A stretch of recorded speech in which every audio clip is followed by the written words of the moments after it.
আরেকজন আছে আমার বান্ধবী পিউ। যারা মহারাষ্ট্রে আছো তারা জানো, কলকাতা থেকে মা ফোন করেছিল, ওখানে নাকি বিশাল ঝড় বৃষ্টি হচ্ছে। আচ্ছা ও ওয়েলকাম। দেবস্মিতা, তুমি বলেছিলে সৌভিক দা, এটা সৌভিক দা না, ও আমাদের কাহিনীতে তোমাদের সবাইকে অনেক ওয়েলকাম। কেমন আছো তোমরা সবাই? আমরা কিন্তু বেশ ভালো আছি, আর তোমাদেরকে সাথে নিয়ে আজকে একটা নতুন ভিডিও শুরু করি। পুনেতে এখন এরকম ওয়েদার জানো তো, দিনের বেলা হচ্ছে প্রচণ্ড গরম, মানে ফ্যান তুমি 5-এ দিয়ে দাও, মানে ফুল স্পিডে করো বা এসি চালাও, এসি চালানোর মতন গরম পড়ছে। আর রাত্রেবেলা হচ্ছে ঠান্ডা, যেই সন্ধ্যাটা নামছে প্রচণ্ড হাওয়া দিচ্ছে আর সেরকম পরিমাণে পড়ছে ঠান্ডা, মানে রাতে ফ্যান চালানোরও দরকার নেই, গায়ে একটা কিছু নিয়ে শুতে হচ্ছে। আর এই ঠান্ডা গরমে না অভিকের একটু সর্দি লেগে গেছে, মানে ঠান্ডা জল, দিনের বেলা এত গরম ঠান্ডা জল খেতেই হচ্ছে, না খেলে থাকা যাচ্ছে না। আর রাত্রেবেলা ঠান্ডা, তো এইভাবে ওর একটু সর্দি লেগেছে, ও ঘুমোচ্ছে, শরীরটা ম্যাচ ম্যাচ করছে।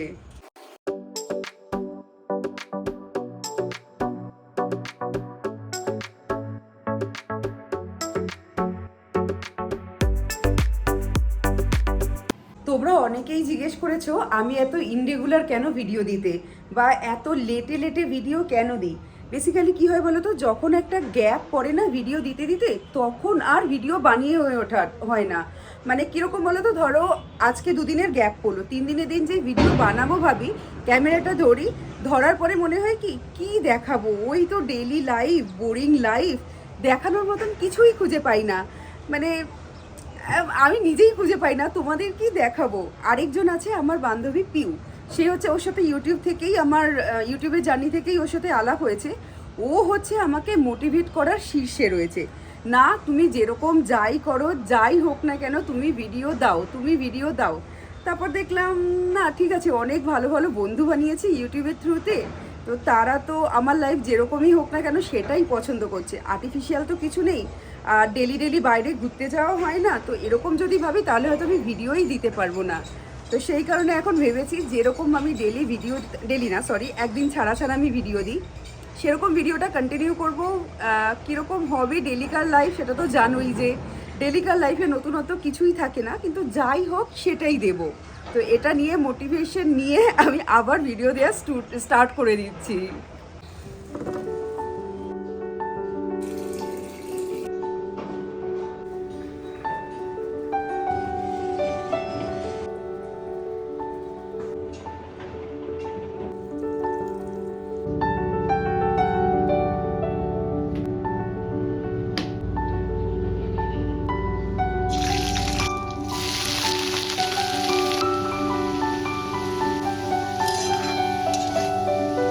সকালে জলখাবার আমাদের তৈরি হয়ে গেছে, ফুলকপি আলু ভাজা আর রুটি।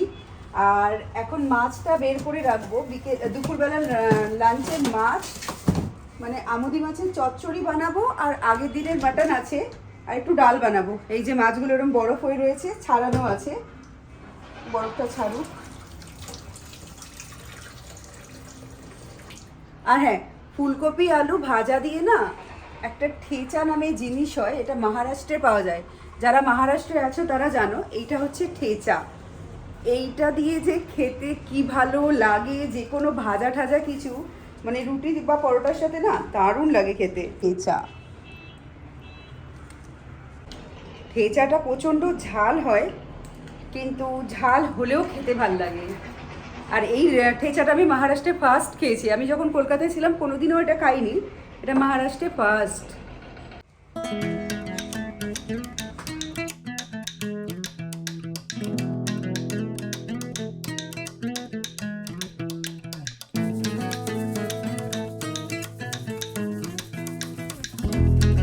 কিষানগঞ্জ থেকে আসার সময় মায়ের ওখান থেকে এই মুসুরির ডালটা নিয়ে এসেছি। মুসুরি ডাল এখানেও পাওয়া যায়, কিন্তু এই মুসুরি ডালটা দেখো কি সুন্দর, ছোট্ট ছোট্ট মুসুরি ডাল, এটাকে আমাদের কিষানগঞ্জে তোমার ডায়মন্ড মুসুরি ডাল বলে। এত ভালো এই ডালটা, যেমন তাড়াতাড়ি সিদ্ধ হয় তেমন খেতেও ভালো। এই ডালটা না আমি পুনেতে পাইনি, পুনেতে কি কলকাতাতেও আমি এরকম ছোট ছোট মুসুরির ডালটা পাই না, এটা শুধুমাত্র আমি কিষানগঞ্জেই পেয়েছি।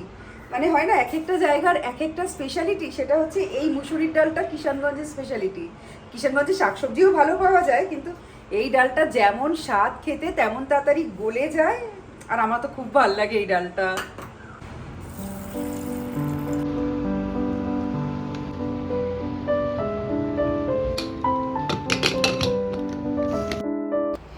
একদিকে মুসুরির ডালটা সর্ষে তেল আর লবণ দিয়ে সিদ্ধ দিতে বসিয়েছি, আরেকদিকে আমুদি মাছের চচ্চড়ি বানাবো। এর জন্য আমুদি মাছে লবণ আর হলুদ ভালো করে মেখে নিচ্ছি। মাছগুলো আমি বাড়িতে এনে কেটেছি, তাই যে মাথাগুলো আছে ওগুলো কাটতে পারি না, আর আমি বটিতে যেহেতু কাজ জানি না তাই কাঁচি দিয়ে মাথাগুলো কেটে দিয়েছি। এখানে কড়াই ভালো করে গরম করে সর্ষের তেল দিয়ে মাছগুলো ভেজে তুলে নেব। আজ যে চচ্চড়ি রান্নাটা শেখাচ্ছি এটা কিন্তু আমার মায়ের হাতের রান্না। আমি ছোট থেকেই এই চচ্চড়িটা খেয়ে এসেছি, আর আমার খুব ভালো লাগে এই চচ্চড়িটা খেতে। এখানে শুকনো খোলায় একটা মশলা তৈরি করব। প্রথমে শুকনো লঙ্কা দিয়ে ভেজে নিয়েছি, তারপর ধনে দিয়ে একটু ভেজে লাস্টে দিয়ে দিচ্ছি রাঁধুনি। এই তিনটে মশলা ভালো করে ভাজা হয়ে গেলে শিলপাটায় বা এরকম হামানদিস্তায় ভালো করে গুঁড়ো করে নিতে হবে। শিলপাটায় গুঁড়ো করলে বেশি ভালো হয়, আমি হামানদিস্তায় করে নিয়েছি। মাছগুলো ভেজে তুলে নিয়ে এই তেলে কালো জিরে আর কাঁচা লঙ্কা ফোড়ন দিচ্ছি লম্বা লম্বা করে কেটে রাখা আলু আর পটল। এখানে সবজি যেগুলো ভাজতে বেশি সময় নেয় সেগুলো আগে দিয়ে দেব। এর মধ্যে লবণ আর হলুদ দিয়ে পটল আর আলুটা ভালো করে ভাজা ভাজা করে নেব। এটা ওই 50% মতন ভাজা হয়ে গেলে এখানে দিয়ে দিচ্ছি বেগুন, শিম আর দেব এখানে ঝিঙে। সব সবজি কিন্তু আমি লম্বা লম্বা করে কেটে নিয়েছি। এবার সব সবজিগুলো ভালো করে ভেজে নেব। আমি গ্যাসের ফ্লেম একদম কম করে ঢেকে ঢেকে সবজিগুলো পুরো মজিয়ে নিয়েছি। সবজিগুলো পুরো যখন গামাখা গামাখা হয়ে যাবে তখন এখানে ভাজা মাছ, ধনেপাতা কুচি আর আগে থেকে বানানো মশলাটা দিয়ে অল্প জলে ছিটা দেব।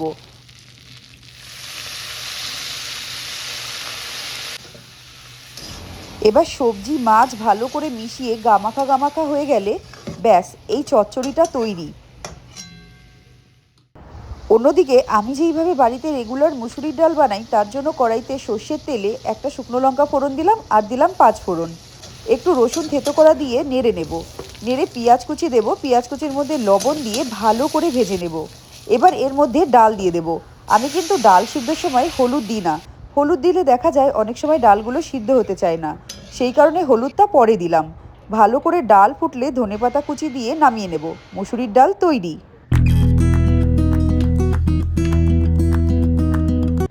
এখানে লাঞ্চের থালি আমাদের তৈরি হয়ে গেছে। ভাত, আমুদি মাছের চচ্চড়ি, মুসুরির ডাল, কালকের মাংস আর শসা আর পেঁয়াজ। এই হচ্ছে দুপুরের লাঞ্চ।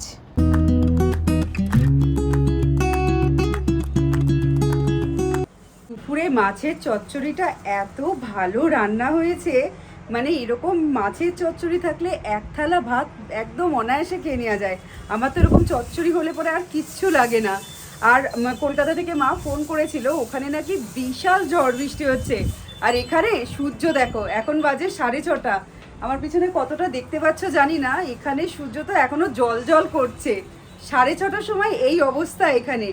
ভালো হয়েছে, ওখানে যা গরম পড়েছিল, আর কালকে পয়লা বৈশাখ ছিল, তো পয়লা বৈশাখের সময় তো একটু গরমটা বেশিই পড়ে। কালকে যারা ভালো মন্দ খাওয়া দাওয়া করেছিল আজকে বৃষ্টি দিয়ে একদম ঠান্ডা করে দিয়েছে আরামের জন্য। কালকে না অমৃতের মা এসছিল আর অমৃত এসছিল। অমৃতটা এত পাকা হয়েছে, আমি একটুখানি ভিডিও ক্লিপিং নিয়ে রেখেছি অমৃতের। দেখো ক্লিপিংটা দেখলে বুঝতে পারবে কি পাকা হয়েছে। देखो देखो कौन आया, अमृत आया हमसे मिलने। अम्मू कैसा है छोना बेबी? अम्मू को क्या चाहिए? क्या चाहिए? ये चाहिए अमित। अमित अभी बोलने भी लगा है, बोलो अमित। बच्चों ये चाहिए। দেখো এখানে পাপড় ভেজে রেখেছি, এই পাপড়টা খাবে বলে এসছে। ও আমাদের ঘরে আসলে পাপড় খুব ভালো খায়। ले और चाहिए? ओ वेलकम। फिशे बोल, फिशे बोल, फिशे बोलो। पुच्चो पुच्चो पुच्चो पुच्चो पुच्चो रुक। এই জাস্ট অমৃতের সাথে কথা বলছিলাম, এদিকে চলে এসছে আমাদের আরেকটা অর্ডার। দেখি কি, পুরি ভাজি কম্বো আর দই বড়া। চলো 11 মিনিট অ্যাকসেপ্ট। এদিকে বিলও বেরিয়ে গেল।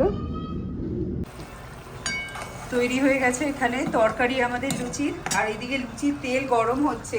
তো এই যে তৈরি হয়ে গেছে কাস্টমারের দই বড়া, আর লুচি তরকারি অলরেডি তৈরি হয়ে গেছে। এই যে ভেতরে লুচি তরকারি প্যাকিংও হয়ে গেছে। তরকারি দই স্যালাড যেরকম আমরা কম্বোতে দিই। দই বড়াটা কিন্তু দেখতে খুব সুন্দর লাগে আর খেতেও খুব টেস্টি। এই যে বেবি গো, ও বেবি বেবি बेबी को क्या चाहिए?